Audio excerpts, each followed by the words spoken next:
है। इसीलिए कहते हैं कि भगवान के घर पे देर है लेकिन अंधेर नहीं है। भगवान के घर पे देर हो सकती है लेकिन अंधेर नहीं हो सकती है। इनकी तो बड़ी कोशिशें करी इन्होंने, संजय भाई के ऊपर, मेरे ऊपर, अरविंद जी के ऊपर, पार्टी के और नेताओं के ऊपर।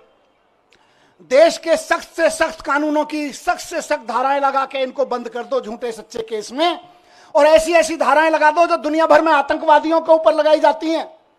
ऐसी ऐसी कानूनों की धाराएं लगा दो जो दुनिया में ड्रग माफिया के ऊपर लगाई जाती हैं। ऐसी ऐसी धाराएं लगा के इन्होंने सोचा इनको जेल में बंद कर दो, तो जैसे आतंकवादी को जेल में डाल देते हैं तो सड़ता रहता है, जैसे ड्रग माफिया को जेल में डालते हैं तो दुनिया में सड़ता रहता है। इन्हें लगा अरविंद केजरीवाल, मनीष सिसोदिया और संजय सिंह को भी जेल में डालेंगे तो सड़ जाएंगे। लेकिन आपके आंसुओं की कीमत है ये, आपके आंसुओं की ताकत है ये कि जेल के ताले भी पिघल जाते हैं।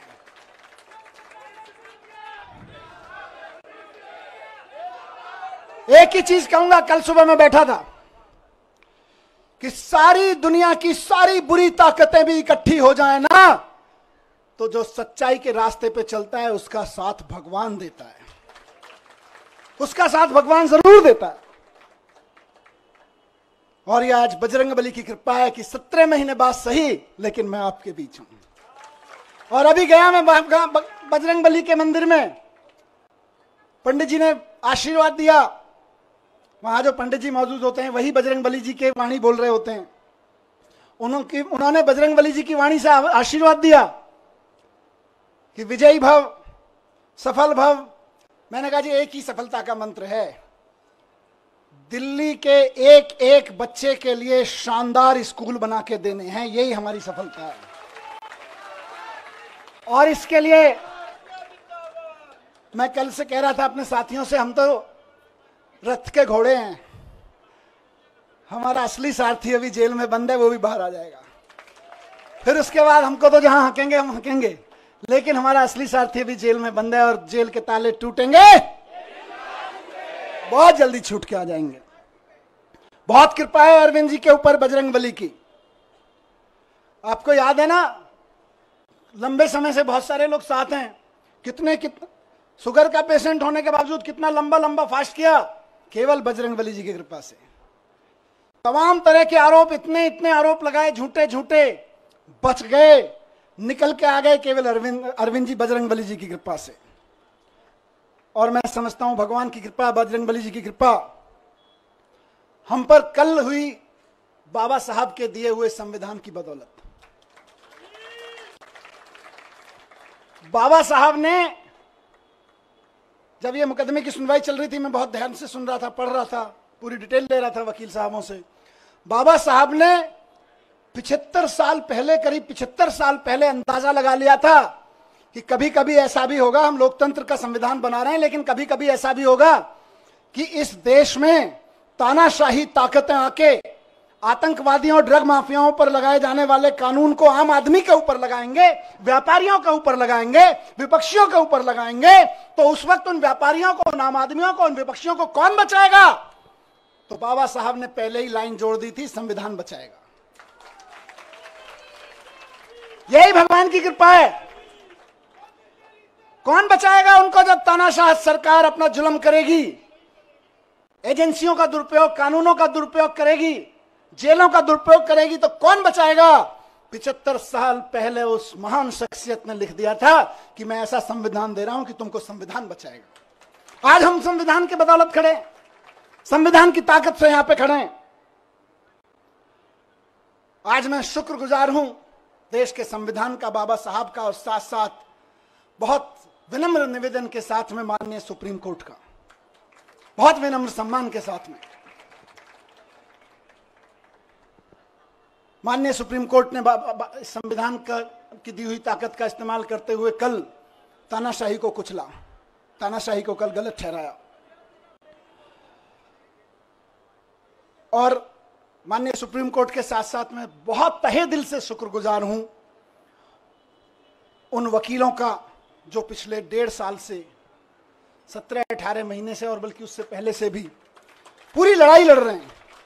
मैं जेल में बैठा था, आप लोग आंदोलन कर रहे थे, अरविंद जी जेल में बैठे हैं, आप लोग यहां सड़कों पे डंडे खा रहे हैं, लेकिन वो वकील इधर से उधर धक्के खा रहे हैं, एक कोर्ट से दूसरे कोर्ट धक्के खा रहे हैं, एक कागज से दूसरे कागज में डाल रहे हैं। इनकी एक एक साजिशों का, इनकी एक एक चालबाजियों का, इनकी एक एक तिगड़मों का जवाब दे रहे हैं अदालतों में खड़े होकर, इनके एक एक झूठ का पर्दाफाश कर रहे हैं। मेरे लिए तो मैंने कल भी कहा था, भगवान स्वरूप हैं। किसी भी जेल में बंद होने वाले एक व्यक्ति के लिए तो वकील भगवान स्वरूप होता है, और मेरे लिए तो सिंघवी साहब वाकई भगवान स्वरूप हैं। अभिषेक मनु सिंघवी जी, जिन्होंने इस पूरी कानूनी लड़ाई को इस अंजाम तक पहुंचाया, और जल्द ही अरविंद जी को भी बाहर लेकर आएंगे। मैं धन्यवाद करता हूं सिंघवी साहब का, मैं धन्यवाद करता हूं दयान कृष्णन साहब का, मैं धन्यवाद करता हूं मोहित माथुर साहब का, जिन्होंने बहुत बेबाकी से अदालतों के सामने ईडी और सीबीआई और भारतीय जनता पार्टी के सच को बेनकाब किया है। और मैं बहुत प्यार के साथ धन्यवाद करता हूं, उनमें से कुछ लोग मेरे उनसे उम्र में छोटे हैं, कुछ बड़े हैं, अपनी आम आदमी पार्टी की लीगल टीम के कुछ वकील साथी, हमारे एमएलए यहां खड़े हैं, साथ हाथ में उनको सबको कोऑर्डिनेट करने वाले विवेक भाई इधर शायद नहीं होंगे, किसी विवेक जैन किसी अदालत में इस समय जाके आर्गुमेंट कर रहे होंगे, इरशाद भाई इस समय कहीं किसी अदालत में आर्गुमेंट कर रहे होंगे, कुछ पेपर बना रहे होंगे, और उनके कई साथी यहाँ खड़े मैं देख रहा हूं, अपने सारे साथियों को मैं उनका भी बहुत धन्यवाद करता हूं। रजत, साथ साथ में मैं शुक्रगुजार हूं देश भर में आम आदमी पार्टी के एक एक कार्यकर्ता का, नेताओं का। मैं तो 17 महीने जेल में था, जेल की छोटी सी एक कोठरी थी, इसकी 1/4 सी, इस पूरे स्टेज की 1/4 कोठरी में कोई नहीं। जब मैं गया था तो मैंने, वहां के सिपाही वगैरह कहते थे सर बड़े ऊपर से ऐसी हिदायतें हैं, वैसी हिदायतें हैं। मैंने कहा आप चिंता मत करो, मैं तो जंतर मंतर पे एक अखबार के साइज पे सो गया था, मुझे कोई दिक्कत नहीं है। मैं तो वहां से निकला हूं जहां अरविंद केजरीवाल जी और मैं और संजय भाई बनारस रेलवे स्टेशन के, और जहां देश भर में रेलवे स्टेशन में रात को 2 बजे ट्रेन आती थी, तो इतने भी पैसे नहीं थे कि रात को किसी लॉज में रुक जाएं, तो जाके 9 बजे खाना खा के स्टेशन पे ही सो जाते थे अखबार बिछा के। हम तो वहां से भी निकल के आए, हमें तो कोई दिक्कत नहीं है। तो लेकिन हम तो वहां सो रहे थे, लेकिन डंडे कौन खा रहा था? जब मैं कोर्ट आता था तो मैं देखता था बैरिकेड लगे हुए और उसकी दूसरी तरफ से नारे लग रहे हैं। अखबारों में देखता था, टीवी में देखता था, आप में से बहुत सारे चेहरे यहां खड़े हैं, मैं देखता था ये मेरी बहन को लाठी लगी, ये मेरी बहन को एक पुलिस वाले ने धक्का दिया, ये मेरे एक भाई को पकड़ के खींचा। दर्द होता था और वहीं से ईश्वर से दुआ करता था, इनको सबको सलामत रखना, इनकी मदद करना, इनको ताकत देना। सलाम करता था आपकी ताकत को मैं वहां से, एक एक कार्यकर्ता को सलाम करता हूं मैं, और सिर्फ डंडे खाने के लिए नहीं, क्योंकि भारतीय जनता पार्टी की जो एक्सपर्टीज अभी संजय भाई ने बताई, उनमें एक शामिल है कि दूसरी पार्टी के कार्यकर्ताओं को और नेताओं को तोड़ने के, दबा के, धमका के, सामदान दंड भेद करके, जेल में भेजने की धमकी देके, जेल में भेज के, उनके हमले करवा के, उनको धमकी करवा के एकमात्र एक्सपर्टीज किसी पार्टी ने पाई है तो वो भारतीय जनता पार्टी है।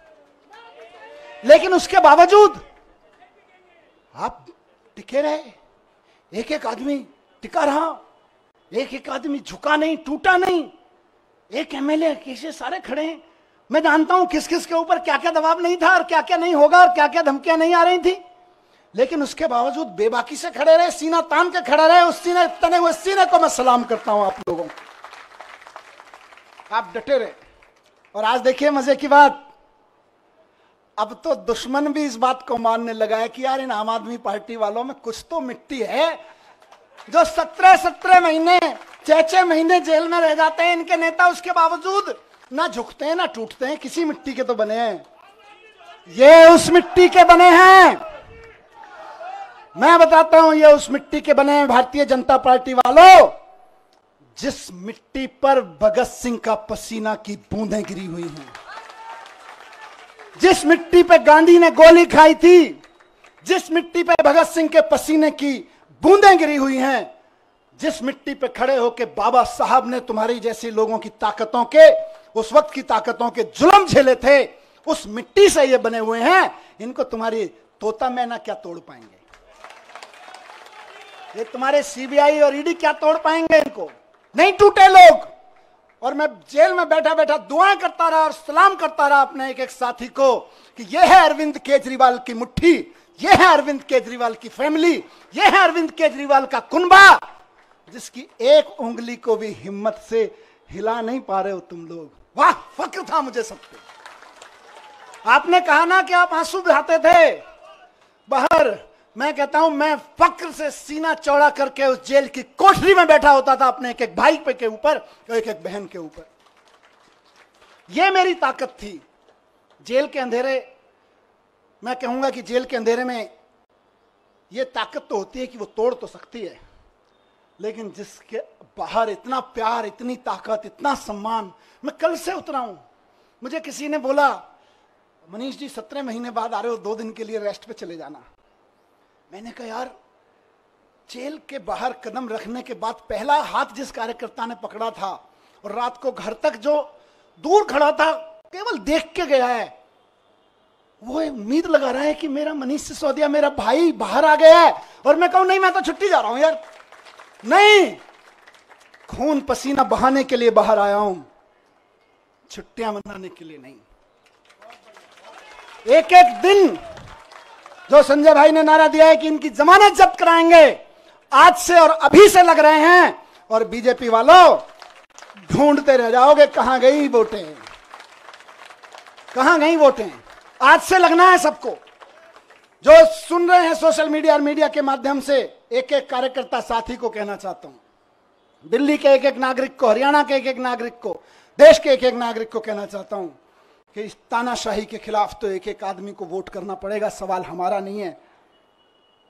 तानाशाही के खिलाफ ये जो लड़ाई है सिर्फ आम आदमी पार्टी के कार्यकर्ताओं की नहीं है, सिर्फ विपक्ष के पार्टी कार्यकर्ताओं की नहीं है, ये देश के एक एक आम आदमी की है। मैं जेल में था अभी, तो कई सारी खबरें, अखबार पढ़ता था, टीवी देखता था, न्यूज में कई सारी खबरें विचलित करती थी। यह विचलित नहीं करता था कि जमानत हुई कि नहीं हुई, इससे कभी मेरे को विचलन नहीं हुआ। मेरे को विचलन किस चीज से होता था? मैं देखता था कि देश के कितने कितने बड़े बड़े व्यापारियों को इन्होंने, 500-600 बड़े बड़े व्यापारियों को इन्होंने झूठे केसेस, सच्चे केसेस, इधर उधर के केसेस में बना के बंद कर दिया गया है। उनका किसी पार्टी वार्टी से भी कोई लेना देना शायद ही होगा, लेकिन आप सोचो कि एक व्यापारी अगर कोई मेहनत से काम कर रहा है और उसके ऊपर क्योंकि उसने चंदा नहीं दिया या उसने आपकी किसी पार्टी के नेता से कोई पंगा ले लिया, आपने उसको उठा के जेल में डाल दिया ईडी के केस लगा के, जो केस आतंकवादियों पे, ड्रग माफियाओं पे लगाए जाते हैं, वैसे वैसे खतरनाक केस लगा के एक व्यापारी अगर जेल में डाल दिया जाता है, उसके पीछे हजारों परिवारों को रोजगार मिल रहा होता है, वो भूखे मरने लगते हैं, उनकी बद्दुआ लगेगी। इनको तानाशाही नहीं है तो क्या है? बात सिर्फ विपक्षी पार्टियों के नेताओं की नहीं है, बात आम आदमी पार्टी के नेताओं की नहीं है।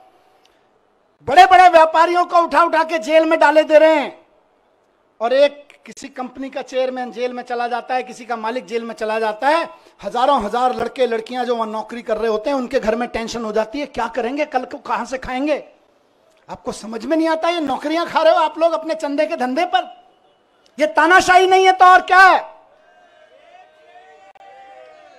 कोई गलत करे तो सजा दो, लेकिन चंदे के धंधे में ईडी का नोटिस भिजवाओ, अपनी एजेंसियों के कानूनी कागज भिजवाओ और उसके बाद उसको अंदर कर दो, ये धंधा तो तानाशाही ही कहा जाएगा भाई। ये भ्रष्टाचार के खिलाफ लड़ाई नहीं है, ये तो तानाशाही है। मुझे बताओ कि 10 साल, अभी थोड़े दिन पहले बहन आतिशी लड़ रही थी उसके लिए, 10,000 शिक्षकों को इन्होंने दिल्ली सरकार के स्कूलों के एक रात में, रात को 2 बजे ऑर्डर पास कराया, ट्रांसफर कर दिया एक रात में। अब किसी का बच्चा आज पढ़ता है स्कूल में 11वीं क्लास में, वो तैयारी करा रहे हैं गुरुजी, टीचर पूरी मेहनत से कि यार इसमें तो आईआईटी में जाने का पोटेंशियल है। कल को टीचर का ऑर्डर मिल रहा है, नहीं नहीं हमने तो 10,000 टीचर्स को इधर से उधर कर दिया है क्योंकि हमें तो ट्रांसफर पोस्टिंग का शौक था, अब तुम भाड़ में जाओ। ये तानाशाही नहीं है तो और क्या है? बात 10,000 टीचर्स की नहीं है, उन लाखों बच्चों की है जिनको वो टीचर्स पढ़ा रहे थे। तुम अपनी अफसरी में, तुम अपनी तानाशाही में 10,000 टीचर्स को एक रात में इधर से उधर उठा के फेंक देते हो। ये तानाशाही नहीं है तो और क्या है? यही तानाशाही है जिसके खिलाफ हमको आवाज उठानी चाहिए। आज दिल्ली में जब सरकार में था उस वक्त दिल्ली जल बोर्ड का नगर निगम चुनाव से पहले पैसा रोक दिया गया था, और आज तक दिल्ली जल बोर्ड का पैसा नहीं दिया गया। फाइनेंस डिपार्टमेंट के अफसरों से इधर उधर से फाइलों पे कुछ कुछ काला पीला करवा के रुकवा रखा है पैसा। इंजीनियर्स परेशान है इलाके के, नाले साफ नहीं हो रहे, सीवर साफ नहीं हो रहे, और वो कह रहे हैं हम तो पैसा नहीं देंगे। 1.5 साल से जल बोर्ड का पैसा नहीं दिया गया, जबकि पैसा बजट में पास किया विधानसभा ने। ये तानाशाही नहीं है तो और क्या है बताइए? तानाशाही सिर्फ आम आदमी पार्टी के नेताओं को गिरफ्तार करने की नहीं है। तानाशाही आपके घर के सामने जो सीवर बह रहा है, उसमें जो अभी ओवरफ्लो हो रहा है, वो भी इसी तानाशाही की वजह से हो रहा है। जो नाली नहीं खुल पा रही है, उसको 1.5 साल से पैसा नहीं मिला ठेकेदार को। वो इंजीनियर रो रहा है बेचारा कि मैं कहां से पेमेंट करूं ठेकेदार को। यह भी इसी तानाशाही की वजह से हो रहा है। आपकी गलियों की नालियां सड़ी हुई हैं इस तानाशाही की वजह से। मैं ही जेल में नहीं हूं, केजरीवाल जी जेल में नहीं है, आप भी नरक में रहने को मजबूर हैं इसी तानाशाही की वजह से, क्योंकि आपके घर के सामने का सीवर फ्लो हो रहा है, 1.5 साल से पेमेंट नहीं हुआ जल बोर्ड का। ये तानाशाही नहीं है तो और क्या है? आज पूरे देश में मैंने कहा विचलित करती थी मुझको इस खबरें। हर रोज कहीं ना कहीं सुप्रीम कोर्ट भी डांट लगा रहा है, उसके बावजूद जनता अपनी सरकार चुनती है। कहीं के राज्यपाल को, कहीं के उपराज्यपाल को कह के जनता की चुनी हुई सरकार के कानून कैंसिल करवा देते हैं। कई महीने तक कानून, कई साल तक कानून पड़े रहते हैं, उनकी पॉलिसी नहीं पास होने देते। ये तानाशाही नहीं है तो और क्या है? नुकसान किसको हो रहा है? नेताओं को तो खाली जेल ही हो रही होगी, असली नुकसान तो जनता का हो रहा है, जिसके लिए पॉलिसी बनाई गई थी, जिसके लिए कोई कानून बनाया गया था। यह तानाशाही है, इस तानाशाही के लिए लड़ना पड़ेगा दोस्तों। और आखिरी बात जो मैं अभी, क्योंकि विचलित करनी है कई सारी चीजें, मैं अभी 2-3 दिन पहले टीवी देख रहा था, और उससे पहले भी देख रहा था टीवी में। 1 साल से टीवी देखा है, न्यूज पे, और क्या सहारा था, आपकी खबरें, आपकी शक्लें देखने को मिल जाती थी।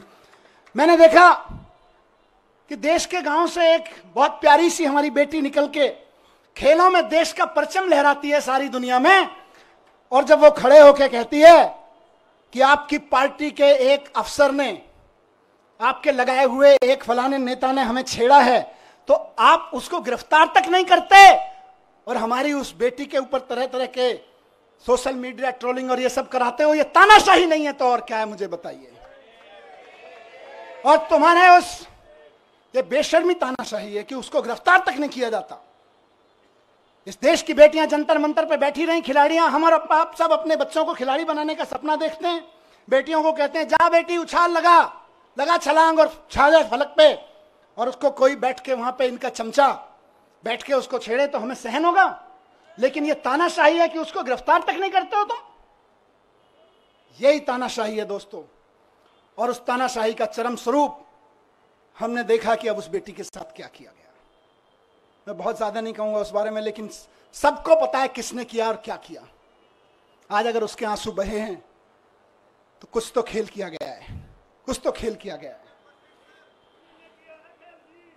दोस्तों। 17 महीने में जब मैं अंदर था, तो अंदर रह के मैंने खूब चिंतन मनन किया। टाइम ही टाइम था, यहां तो आप लोग टाइम देते नहीं हो, वापस आ गया हूं, फिर टाइम नहीं दोगे। खूब चिंतन मनन किया, अपने ऊपर भी किया, समाज के ऊपर, देश के ऊपर, व्यवस्था के ऊपर, सरकारों के ऊपर खूब अध्ययन किया। मेरे ख्याल से मैंने कम से कम हर 3-4 दिन में एक किताब खत्म कर देता था मैं। और कई लोगों ने भेजी, बाई पोस्ट किताबें भेजी आप में से कई लोगों ने, भाई साहब ये भी पढ़ो, ये भी पढ़ो, ये भी पढ़ो। तो यहाँ वहां भी नहीं छोड़ते थे, बोले काम पे लगाए रखेंगे। तो करीब करीब मैं समझता हूँ 300 की किताबें मैंने पढ़ी वहां पे। हर 2-3 दिन में एक किताब खत्म हो जाती थी। पर सबसे पहले आपको ध्यान होगा, मैं गीता लेके गया था। और गीता लेके गया था तो मेरे दिमाग में ना प्रश्न थे कि यार भगवान, मैं तो स्कूल ही तो बनवा रहा था, मेरे को जेल क्यों भेज दिया? मेरी बीवी की, मेरे बच्चे की क्या गलती थी कि मैं दिल्ली के बच्चों के लिए दिन रात सुबह से शाम एक करके स्कूल बनवा रहा था, उनके लिए अच्छे आईआईटी में चले जाएं, अच्छी नौकरियां लग जाएं। क्या मैंने भगवान से पूछा अंदर आंख बंद करके कि मेरी क्या गलती थी, मैं जेल में क्यों? तो भगवान ने कहा गीता पढ़, पता चल जाएगा। अंदर से आवाज आई और मैंने गीता पढ़ी और मुझे जवाब मिल गया। मेरे मन में जो भी सवाल आया, मैं ऐसा नहीं है कि यहां कोई उसकी बात कर रहा हूं। जब आदमी अंदर जेल में होता है, अकेला बैठता है, अस्पतालों में वो शिक्षकों के पीछे बैठता है तो तरह तरह के सवाल उठते हैं, अंदर बहुत झांकता है, बहुत सवाल उठते थे मन में। और बस भगवान की ऐसी कृपा है कि मेरे मन में जो सवाल उठा और अंदर से आवाज आती थी, इस सवाल का जवाब तुझे कहीं बाहर से नहीं मिलेगा, गीता में मिलेगा, पढ़ ले। खूब गीता पढ़ी और बाद में तो मैंने कम से कम 10 महान लोगों की व्याख्या कम से कम 10 पढ़ ली होंगी, अलग अलग लोगों की, विनोबा भावे जी की, गांधी जी की, श्री श्री जी की, आचार्य प्रशांत जी की, बहुत लोगों की व्याख्या की हुई गीता मैंने पढ़ डाली, देवदत्त पटनायक की। सब में से पढ़ पढ़ के मुझे बड़े सारे आंसर मिलते चले गए, मुझे अपने सवालों के आंसर मिलते चले गए। खूब गीता पढ़ी मैंने। उसके अलावा मैंने दुनिया भर की एजुकेशन की बुक्स पढ़ी, अमेरिका में, फ्रांस में, जापान में, इंडिया में भी कहाँ एजुकेशन पे क्या काम हुआ, खूब पढ़ा मैं। कम से कम 100-125 बुक्स तो मैंने एजुकेशन के बारे में पढ़ी, दुनिया की एजुकेशन सिस्टम के बारे में।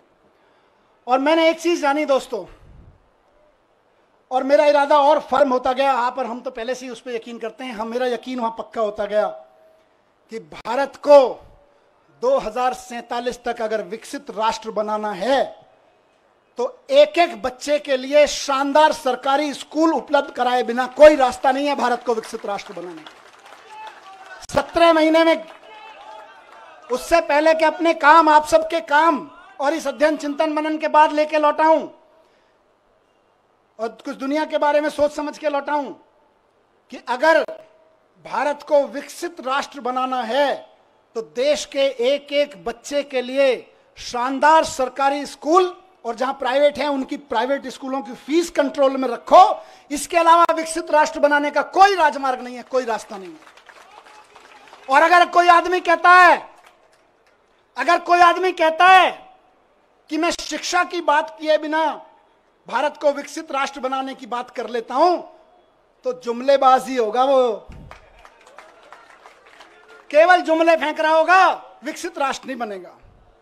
अगर कोई आदमी कहता है कि इस देश के हर आदमी के लिए अच्छे अस्पताल, अच्छे मोहल्ला क्लिनिक उपलब्ध कराए बिना, अच्छे सरकारी अस्पताल बनाए बिना हम विकसित राष्ट्र खड़ा कर लेंगे तो महाजुमलेबाज होगा, नेता तो नहीं हो सकता, वो कोई विजनरी लीडर तो नहीं हो सकता। अपनी तानाशाही, जुमलेबाजी की आड़ में तानाशाही का चुनाव जीतने की कोशिश कर रहा होगा, लेकिन नहीं बन सकता।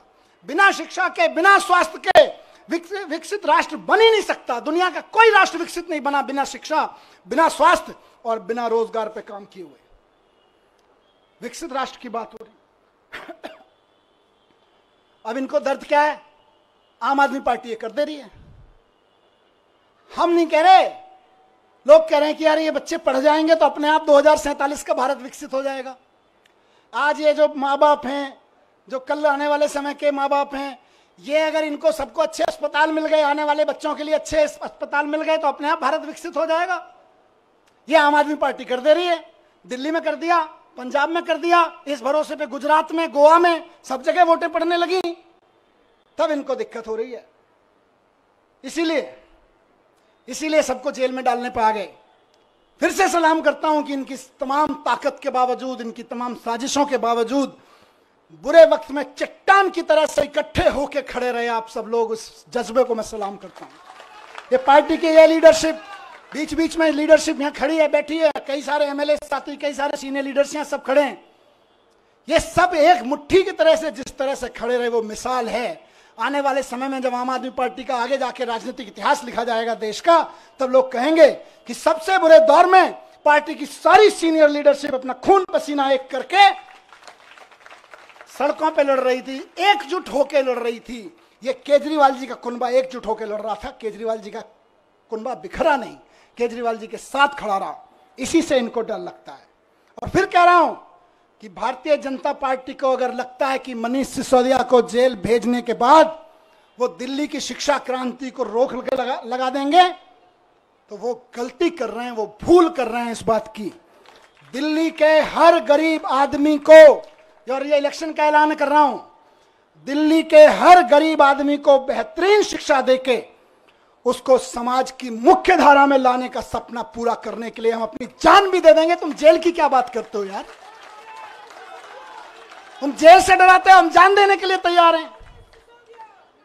बच्चों की एजुकेशन के लिए, नौकरी के लिए और स्वास्थ्य के लिए तो हमारी कई जिंदगियां भी कुर्बान हो जाएं तो कम है यार। आप हमें जेल से डराते हो? नहीं डरेंगे। नहीं डरेंगे आपकी जेलों से। केंद्र कितना भी षड्यंत्र कर ले, 2 करोड़ जनता दिल्ली की, उसके जीवन में खुशहाली लाने के लिए फिर से हम उतरेंगे। एक एक घर पे जाएंगे, एक एक घर को बताएंगे कि केजरीवाल जी इसलिए जेल में नहीं है कि उन्होंने कोई जुल्म किया है, वो इसलिए जेल में है कि आपके बच्चों को एजुकेशन देने का सच्चा काम उन्होंने करके दिखा दिया। वो इसलिए जेल में नहीं है कि उन्होंने कोई भ्रष्टाचार किया है, वो इसलिए जेल में है कि आपके मोहल्ले में जो मोहल्ला क्लिनिक चल रहा है, वो मोहल्ला क्लिनिक केजरीवाल जी ने बना दिया और आप आराम से वहां जाके अपना छोटे मोटी चीजों का इलाज करा लेते हो। बड़े बड़े सरकारी अस्पताल शानदार होते चले गए, इसलिए केजरीवाल जी जेल में है। और ये फिर से कहूंगा कि जैसे संजय जी को निकाला, जैसे मुझे निकाला और साथियों को निकाला, हर साथी को और केजरीवाल जी को भी संविधान की ताकत निकाल के लाएगी। भारतीय जनता पार्टी और इनके तोता मैना कितने ही ताकतवर हों, लेकिन देश के संविधान से ताकतवर नहीं है। ये लोग देश के संविधान से ताकतवर नहीं है। इनकी सारी यातनाएं, सारी पीड़ाएं सह के भी हम तैयार हैं, क्योंकि हमको यकीन है कि हमारा सुप्रीम कोर्ट है और हमारा संविधान है, संविधान जीतेगा। बस आखिर में यही कहूंगा कि हम भगत सिंह के चेले हैं। कह के गया था ये बात, कह के गए थे ना, भगत सिंह के चेले हैं, डरने वाले नहीं है तुम्हारी जेलों से भी और तुम्हारे तोता मैना से भी। 17 महीने में जैसा गया था, बिल्कुल 17 महीने पहले जैसा गया था वैसा ही दिख रहा हूं कि नहीं दिख रहा? एनर्जी कुछ कम है कि ज्यादा है? ज्यादा है ना। बस इनको लग रहा था जेल भेज के एनर्जी तोड़ देंगे, अब ये कहेंगे यार इनको जेल मत भेजो, तो दुगनी एनर्जी लेके आते हैं।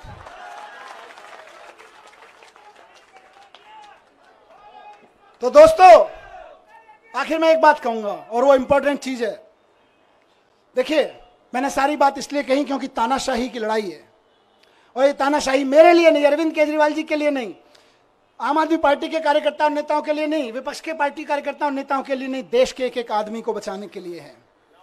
इसलिए आज कल जब सुबह बेल का ऑर्डर आया, उससे पहले मैं ऐसे ही टीवी देख रहा था, उसमें 9 अगस्त के बारे में डिटेल चल रहा था, कैसे 9 अगस्त कितना महान दिन है, भारत छोड़ो आंदोलन चलाया था। फिर 10:30 बजे ऑर्डर आ गया बेल का। मैं आंखें बंद की, मैंने भगवान से पूछा ये है क्या? 9 अगस्त भारत छोड़ो के दिन बेल दे रहे हो, चक्कर क्या है? अंदर से आवाज आई कि भारत छोड़ो के दिन इसलिए दे रहे हैं क्योंकि जेल से बाहर निकलो और तानाशाही भारत छोड़ो की आवाज लगाओ। तानाशाही भारत छोड़ो। इस तानाशाही का शिकार हर आम आदमी हो रहा है। तानाशाही भारत छोड़ो की आवाज उठानी पड़ेगी गली गली में, मोहल्ले मोहल्ले में। और हम ये नहीं कह रहे तानाशाहो भारत छोड़ो, हम तानाशाहों के खिलाफ नहीं, हम तानाशाहों को भारत नहीं छुड़वाएंगे। हमने कई देशों में ये मॉडल देख लिए।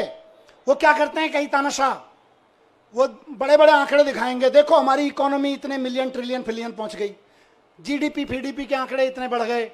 उसके बाद आंकड़े दिखाते दिखाते सारे विपक्ष के नेताओं को जेल में डाल देते हैं या उनको देश से बाहर भगा देते हैं, विपक्ष के कार्यकर्ताओं को जेल में ठेल देते हैं। और उसके बाद कहते हैं देखो हम तो चुनाव पे चुनाव जीतते जा रहे हैं, हमारी तो जीडीपी भी बढ़ रही है, हमारी तो ट्रिलियन बिलियन चल रहे हैं। लेकिन हकीकत क्या है? वो कई देशों की जनता ने दिखा चुकी है कि भाई हम तो तानाशाहों को बाहर भगा देते हैं, लेकिन हम भारत हैं, हम विवेकानंद की, गांधी की, नानक की जन्मभूमि है, हम बाबा साहब की जन्मभूमि है। हमारे को जरूरत नहीं है किसी तानाशाह को बाहर भगाने की, हम तो तानाशाही को बाहर भगाएंगे। तो तानाशाही भारत छोड़ो, भारत छोड़ो, भारत छोड़ो, तानाशाही भारत छोड़ो, भारत छोड़ो, भारत छोड़ो, तानाशाही भारत छोड़ो, भारत छोड़ो, भारत छोड़ो। तानाशाही आज हमारे और आपके जीवन के लिए, एक आम आदमी के जीवन के लिए खतरा बन गई है, इसको छुड़वाना पड़ेगा। ये संविधान के लिए खतरा बन गई है, हमारे सामाजिक ताने बाने के लिए खतरा बन गई है, हमारी बहनों के लिए खतरा बन गई है, हमारे खिलाड़ियों के लिए, हमारे व्यापारियों के लिए खतरा बन गई है। इससे लड़ना पड़ेगा। और एक चीज कहूंगा यहां से, विपक्ष के लिए भी और इनकी सत्ता में बैठे नए नए साथियों के लिए भी जो इनके साथ नए नए गए हैं, इस तानाशाही से अगर लड़ना है तो एकजुट होके लड़ना पड़ेगा। ये ना सोचें कि आज आम आदमी पार्टी के कार्यकर्ता नेता जेल में हैं, कल नंबर आपका भी आएगा, कल नंबर उनका भी आएगा जो दूसरे पक्ष में बैठे हैं या इधर के पक्ष में बैठे हैं, कल नंबर उनका भी आएगा जो इधर नए नए गए हैं कि हम तो इनके साथ हैं। एनडीए के साथियों को भी कहना चाहता हूं, उनके साथ जो गए हैं, और इंडिया गठबंधन के भी एक एक आदमी को और बाकी सब पार्टियों के साथियों को कहना चाहता हूं, पार्टी की जिंदगी के लिए नहीं, नेताओं की जिंदगी के लिए नहीं, देश के लिए इकट्ठा होकर लड़ना पड़ेगा, देश के लिए इकट्ठा होकर लड़ना पड़ेगा। और आज कह रहा हूं इस मंच से कि अगर देश के पूरे विपक्ष के नेता पूरी ताकत से एक बार हुंकार भर देंगे तो आज देश में वो माहौल है कि अरविंद केजरीवाल जी 24 घंटे के अंदर बाहर आ जाएंगे। अगर देश के विपक्ष के नेता एकजुट होकर हुंकार भर देंगे तो केजरीवाल जी केवल और केवल 24 घंटे के अंदर जेल से बाहर आ जाएंगे। मैं आज लिख के दे रहा हूं आपको, लेकिन इकट्ठे होकर करना पड़ेगा। ये मत सोचिए अभी तो केजरीवाल जी गए, जब हम पे आएगी तो देखेंगे, नहीं, सब पे आई हुई है। सबको इकट्ठे होकर लड़ना पड़ेगा, सबको इकट्ठे होकर चुनाव भी लड़ने पड़ेंगे, लड़ाइयां भी लड़नी पड़ेंगी, कानूनी लड़ाइयां भी लड़नी पड़ेंगी। और एकजुट हो गया तो इस चुनाव में तो दिखाई दिया कि 400 पार ढूंढते रह गए। एकजुट होकर लड़ेंगे तो आगे आने वाले चुनावों में भी ढूंढते रह जाएंगे कहां है, 0 पार बस सीधे कहा 0 पार। तो ये कोई ये ना सोचे कि अलग अलग लड़ लेंगे, जब हमारी लड़ाई आएगी तो लड़ लेंगे। लड़ाई सबकी है, लड़ाई देश की है, लड़ाई एक एक भारत के नागरिक की है। सब पार्टी वालों को, जिनको जनता ने थोड़ा थोड़ा भी कहीं कहीं भरोसा दिया है, कहीं ज्यादा दिया है, सबको इकट्ठा होकर इस तानाशाही के खिलाफ लड़ना पड़ेगा, जोर से चिल्लाना पड़ेगा कि तानाशाही भारत छोड़ो। और जिस दिन तानाशाही भारत छोड़ो का नारा हर गले से निकल गया, केजरीवाल जी सबसे पहले जेल से बाहर आएंगे। हेमंत सोरेन जी आ गए ना, देखो कितनी दिन मुझे निकाला, अभी अरविंद जी भी आएंगे, लेकिन सबको करना पड़ेगा, ऐसे नहीं कि सब। तो मैं बस यही कह रहा हूं कि आम आदमी पार्टी की तरफ से तो आज हम भरोसा दिलाते हैं कि दिल्ली के चुनाव में भी और बाकी चुनावों में भी पूरे देश में, कश्मीर से लेकर कन्याकुमारी तक, एक एक घर में इस आवाज को उठाएंगे, एक एक शहर, एक एक नगर में इस आवाज को उठाएंगे और बता देंगे कि हमारे इरादे कितने फौलादी हैं।